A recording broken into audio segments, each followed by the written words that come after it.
में डिस्ट्रीब्यूट कैसे होती है। ये राजवी उसी के साथ चला गया sir. People aren't going to the theaters as much. I think nobody on this planet can judge what people like. You gotta spend a lot of money on marketing, and it's a whole business.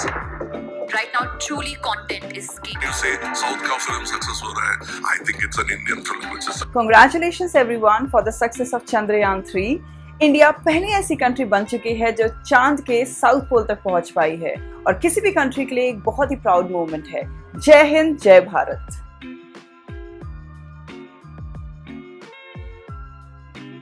इस video के लिए हमारा like M है 15,000 और अगर आपको हमारा content अच्छा लगा है तो please show your love and support.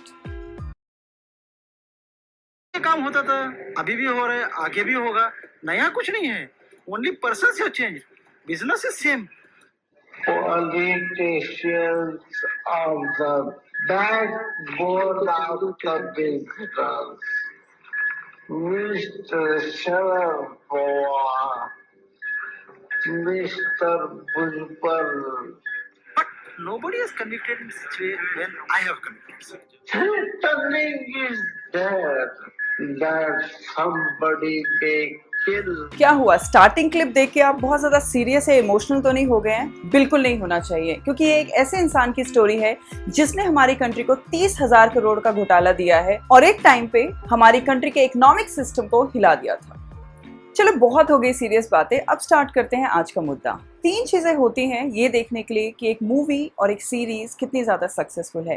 पहला है जनता का प्यार, आप सबका प्यार, दूसरा है IMDb की रेटिंग और तीसरा है रिव्यूअर्स का रिव्यू। होता है क्या? आप बताइए। बात करते हैं IMDb की रेटिंग की। ऐसा माना जाता है कि अगर IMDb की रेटिंग 8 से ज़्यादा है तो लोग बौखला से जाते हैं, इसको भगवान की जुबान समझा जाता है। लेकिन इसका भी काला सच मैं आपको ज़रूर एक ना एक दिन विस्तार से समझाऊंगी। अभी आप मुझे ये बताइए कि आपकी फेवरेट सीरीज कौन सी है? Mirzapur, the family man, sacred games. पता है आपको इनकी IMDb की रेटिंग कितनी थी? इनकी रेटिंग थी 8.3 से 8.7 अप्रॉक्स। आज मैं जिसके बारे में बात करने वाली हूँ उसको मिला था, उसके प्रीक्वल को, उसके फर्स्ट पार्ट को मिला था एक वूपिंग रिस्पॉन्स और इसकी रेटिंग थी 9.3। तो अभी तक तो आप समझ गए होंगे मैं किसकी बात कर रही हूँ। मैं बात कर रही हूँ स्कैम 1992 की, द हर्षद मेहता स्टोरी। तो याद है ना आपको, रिस्क है तो इश्क है वाले भैया नेशनल डायलॉग बन गया था और लोगों को बहुत ज़्यादा इन्फ्लुएंस कर दिया था। लोग इतना ज़्यादा घुस गए थे share market, stock market, day trading, future and option में। तो थोड़ा बहुत तो क्रेडिट आपको देना ही पड़ेगा प्रतीक गांधी और उनकी ऑसम एक्टिंग को। हंसल मेहता ने स्कैम 1992 से ऑलरेडी अपना लोहा मनवा लिया है और इसकी सक्सेस के बाद उन्होंने बोला था कि वो इसका सेकंड पार्ट जरूर लेके आएंगे। तो गुड न्यूज गाइस, इसका सेकंड पार्ट आने वाला है। ट्रेलर इसका रिलीज हो चुका है और इसी के बारे में मैं आज अपना ओपिनियन आप लोगों के सामने रखने वाली हूँ। सो इस बार कौन सा स्कैम हुआ है, इस बार कौन सा घोटाला हुआ है? इस बार हुआ है स्कैम 2003 द तेलगी स्टोरी और इस चीज को लेके मैं बहुत ज्यादा एक्साइटेड हूँ। Wait, I'm not excited about the scam. I'm not a corrupt person at all. मैं excited हूँ इसकी स्टोरी लाइन, डायरेक्शन और कॉन्सेप्ट को लेके, क्योंकि जो इसका प्रीक्वल था that was epic. Okay, wait a second.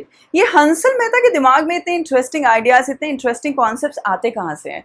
तो इसकी जो स्टोरी लाइन है ये उन्होंने ली है संजय सिंह की एक किताब से जिसका नाम है रिपोर्टर की डायरी। इस स्टोरी के थ्रू स्टैम्प पेपर घोटाले के मास्टरमाइंड अब्दुल करीम तेलगी की स्टोरी जो है दिखाई जाएगी और ये दिखाया जाएगा कि किस तरह से उन्होंने 30,000 करोड़ का घोटाला किया था और इंडिया की इकोनॉमिक सिस्टम को हिला दिया था। सच अ बास्टर्ड। इस सीरीज में थिएटर एक्टर गगन देव ने मेन लीड प्ले किया है और हंसल मेहता की एक खास बात है कि वो फ्रेश फेसेस को चांसेस देते हैं। एज यू कैन सी कि गगन देव ने इससे पहले किसी मूवी या सीरीज में मेन लीड प्ले नहीं किया है। ये देखते हैं कि तेलगी ने ये 30,000 करोड़ का घोटाला किया कैसे। उनके लिए 350 से भी ज्यादा MBAs काम कर रहे थे जिसकी मदद से उन्होंने इस स्कैम को स्केलिफाई किया और इसको बहुत लार्ज स्केल में इम्प्लीमेंट किया।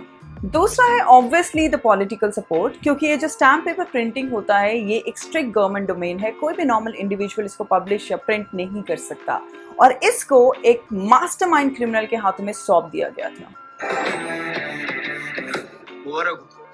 बाप बन गया, स्टैम्प पेपर पैदा हुआ है।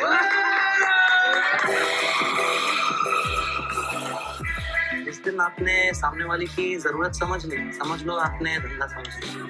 जैसे आपने ट्रेलर में देखा कि मुबारकबाद दी जा रही है, ऐसा बोला जा रहा है कि मुबारक हो स्टैम्प पेपर पैदा हुआ है, मतलब कि तेलगी सक्सेसफुल हो गए हैं नकली स्टैम्प पेपर को प्रिंट करने में। तेलगी खोटा सिक्का है, तेलगी सांप है, तेलगी बहुत स्मार्ट है। तेलगी पूरी रिस्क लेगा। मुझे तेलगी चाहिए। क्या नाम था? थानी मैडम है अब्दुल करीम तेलगी। ट्रेलर की शुरुआत तेलगी के नाम से होती है। कोई उनको सांप कह रहा है तो कोई खोटा सिक्का कह रहा है तो उनको कोई स्मार्ट कह रहा है, और फिर शुरू होती है देश के सबसे बड़े स्कैम को अंजाम देने की कहानी। अगर आप ट्रेलर देखेंगे तो ट्रेलर बहुत सारे इंप्रेसिव डायलॉग से भरा पड़ा है। आपको बहुत मजा आएगा ट्रेलर देख के, लेकिन जो मेरा पर्सनल फेवरेट डायलॉग है वो है ये वाला। अगर देश की अर्थव्यवस्था कुबेर का खजाना है तो स्टैम्प पेपर उसकी चाबी। इस ट्रेलर की जो सबसे अच्छी मुझे बात लगी वो है इसका बैकग्राउंड म्यूजिक, जिसको सेम रखा गया है एज स्कैम 1992। ये तब भी बहुत फेमस हुआ था और ये आज भी बहुत फेमस है। इसको आप बहुत सारे इंस्टाग्राम रील्स में और यूट्यूब शॉर्ट में भी देख सकते हो। इस ट्रेलर का एंड होता है पुलिस क्रिमिनल चेस के की कॉन्सेप्ट के साथ, और आप देखेंगे कि किस तरह से पूरी राज्य की पुलिस लग गई है तेलगी को पकड़ने के लिए, और तेलगी आउटस्मार्ट कर रहे हैं पॉलिटिशियंस को। तो देखते हैं हंसल मेहता और तुषार हीरानंदानी का ये जो कंबाइंड प्रोजेक्ट है, ये स्कैम 1992 का वही पुराना जादू दोबारा स्क्रीन पे लेकर आ पाते हैं या नहीं। Let's see, wait and watch.